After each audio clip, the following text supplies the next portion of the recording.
warahmatullahi wabarakatuh. Waalaikumsalam. Kembali lagi di Ngabuburit bareng Sekolah Wahidiyah Bulu Lawang. Kali ini bersama saya Tarbiyatul Latifah, dan kali ini saya bukan sendirian melainkan bersama Bapak Ruli. Bapak Ruli ini dulu adalah salah satu guru dari Sekolah Wahidiyah Bulu Lawang. Karena kesibukan beliau, mungkin beliau jarang-jarang ke sini. Bagaimana Bapak Ruli keadaannya? Alhamdulillah kabar baik. Keluarga? Alhamdulillah juga. Dari teman Tifa dan teman-teman juga baik ya. Alhamdulillah. Bapak Ruli akhir-akhir ini kesibukannya apa?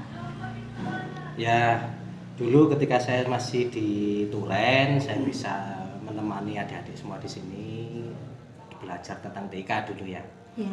Tapi setelah kurang lebih 1 tahun ini saya dipindah mutasi, alhamdulillah dipercaya menjadi pemegang data, utamanya Dapodik di cabang Dinas Pendidikan wilayah Provinsi Jawa Timur di wilayah Kabupaten Malang. Jadi sehari-hari ya di sana. Oh iya Pak, kebetulan sekali kali ini podcast kita mau membicarakan tentang data. Oh, mantap. Menurut Bapak, data sendiri itu apa? Ya, kalau data itu adalah sekumpulan fakta. Jadi sekumpulan fakta yang nantinya akan diolah menjadi informasi. Jadi itu. Kalau hubungannya dengan pendidikan berarti ya data ini harus benar-benar oleh adik-adik dan keluarga adik-adik semua atau orang tua wali murid itu harus benar-benar diperhatikan. Jadi harus valid. Utamanya di data KK, KTP itu kan servernya atau istilahnya pusatnya ada di Dukcapil. Dan itu semuanya harus di-entry dengan sesuai dan sevalid mungkin di Dapodik gitu. Dengan harapan nanti dari data yang baik ini akan menghasilkan informasi yang baik pula, sehingga informasi yang baik yang diterima yang dikumpulkan oleh pemerintah ini harapannya akan memberikan atau akan memunculkan kebijakan yang tepat dan baik pula gitu kan. Menurut Bapak, di bagian mana sih pentingnya data dalam pendidikan itu sendiri? Nah ini juga luar biasa, pertanyaan yang luar biasa. Jadi gini, pemerintah akan membuat sebuah kebijakan, contoh PIP. Contoh PIP ini akan dilihat data Dapodik yang ada di sekolah. Jadi si A ini datanya seperti apa, orang tuanya kerjanya apa, penghasilannya berapa, lokasinya di mana, dia ke sekolah naik sepeda atau bagaimana dan lain sebagainya, dan itu harus di-entry sedetail mungkin dan sevalid mungkin, sehingga kebijakan yang diambil atau dipilih data ini nanti akan dipilih oleh pemerintah, dipilih. Nah, ini berarti layak mendapat PIP, itu contohnya seperti itu. Kalau data-data dalam pendidikan itu contohnya apa saja Pak? Mungkin kan kita kurang paham ya selaku siswa-siswi. Nah, kalau berhubungan dengan siswa seperti itu tadi ya, jadi contoh kebijakan berhubungan dengan PIP, dengan BOS. Mungkin kalau di Jawa Timur di tingkat SMA itu ada BPOPP itu semuanya, semua data siswa harus valid. Selain itu, selain data siswa, data orang tua ini juga harus sevalid mungkin. Jadi NIK itu harus benar-benar valid, baik nomor KK, nomor NIK dari kedua orang tua, terus NIK yang bersangkutan atau yang sekolah, bahkan adiknya, karena nanti adik ini misalnya adiknya 3, itu akan menjadi salah satu pertimbangan dia layak mendapatkan bantuan atau tidak, misalnya bantuan PP atau BKSM dan lain sebagainya.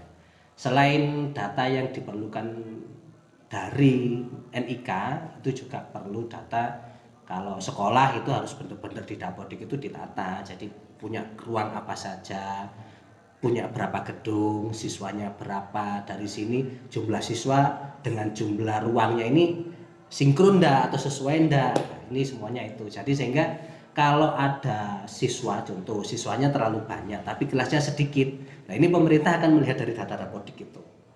Data Dapodiknya dilihat, oh siswanya banyak, ruangnya sedikit, oh berarti nanti sekolah tersebut membutuhkan bantuan RKB, namanya bantuan ruang kegiatan belajar, seperti itu.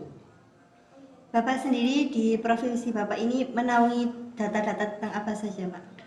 Kalau yang saya pegang ya Dapodik itu tadi, jadi ya sekolahnya, ya gurunya atau istilahnya PTK, pendidik dan tenaga kependidikan, ya siswanya, jadi mutasi siswa itu juga kita melayani itu, tentang edit data dan sebagainya, edit data PTK itu kita juga melayani, sehingga semua hal yang berhubungan dengan atau aplikasi turunan dari Dapodik ini kita membantu di sana, kita melayani itu. Bapak rupanya sangat menikmati sekali profesi Bapak yang sekarang Ya, ya. alhamdulillah. Selain yang pertama, ketika kita melakukan yang terbaik kepada sesama atau kepada lingkungan, kita membantu, saya yakin Allah itu sudah menyiapkan bantuan juga untuk kita. Intinya kalau kita memudahkan urusan orang lain, berarti Allah pasti akan memudahkan urusan kita. Itu yang saya pegang seperti itu. Yang kedua, merupakan sebuah anugerah juga ketika kita ini mendapatkan sebuah profesi atau sebuah peran yang di situ sangat penting, yang bisa membantu orang lain. Ini luar biasa. Dan saya juga pesan, mungkin teman-teman ada dari profesi yang profesinya operator Dapodik sekolah itu. Operator sekolah ini merupakan sebuah profesi yang kalau saya bilang anugerah karena sangat menentukan.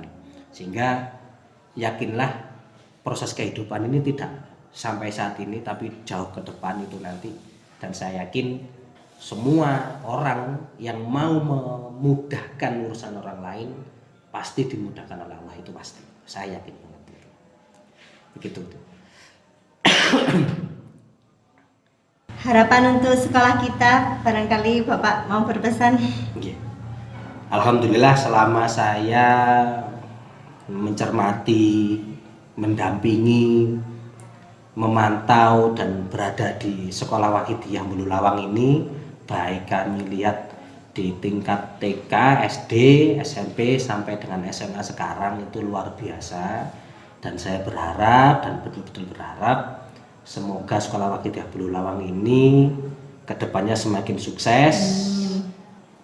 Dengan segala kelengkapan yang ada, semoga Allah memberikan hidayah agar fasilitas dan situasi kondisi semua stakeholder yang ada, baik sarana prasarana, PTK-nya, siswanya, semuanya mendapatkan hidayah dari Allah Subhanahu wa taala, sehingga menjadikan Sekolah Wahidiyah ini benar-benar sebuah pusat kebudayaan yang nyata gitu, dalam belajar siswa.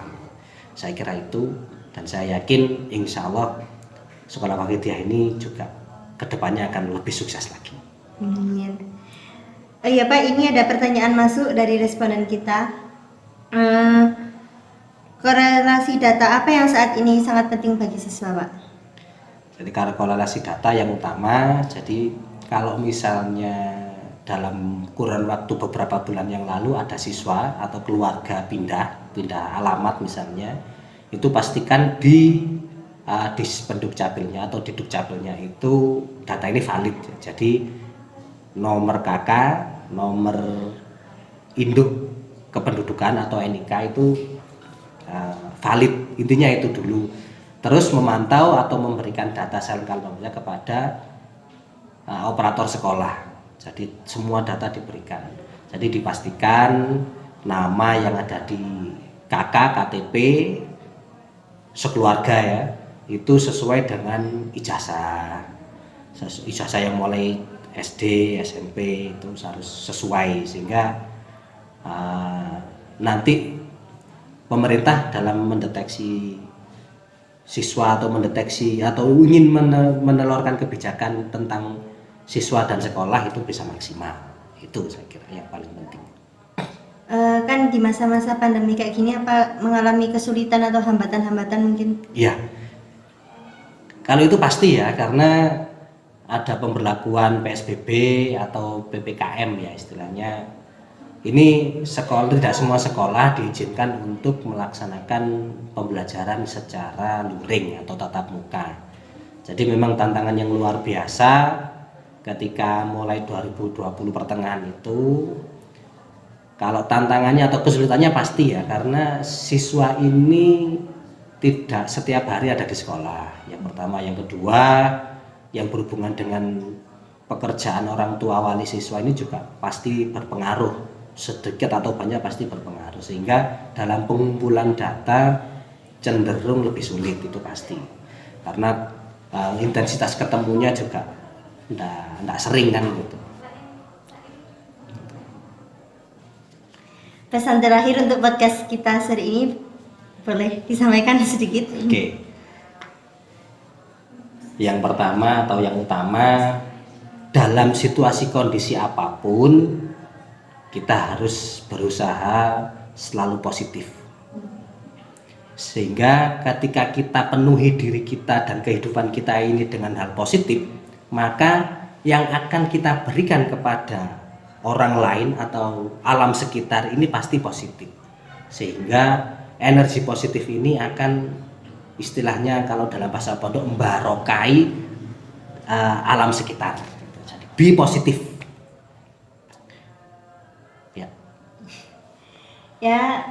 Kesimpulan dari perbincangan kita kali ini adalah data itu sangat penting banget Pak ya, apalagi masalah kevalidan itu sangat penting bagi keberlanjutan data-data tersebut. Mungkin cukup sekian dari saya dan Bapak Ruli. Kami berdua mohon undur diri. Selamat menunaikan ibadah puasa dari kami. Wassalamualaikum warahmatullahi wabarakatuh.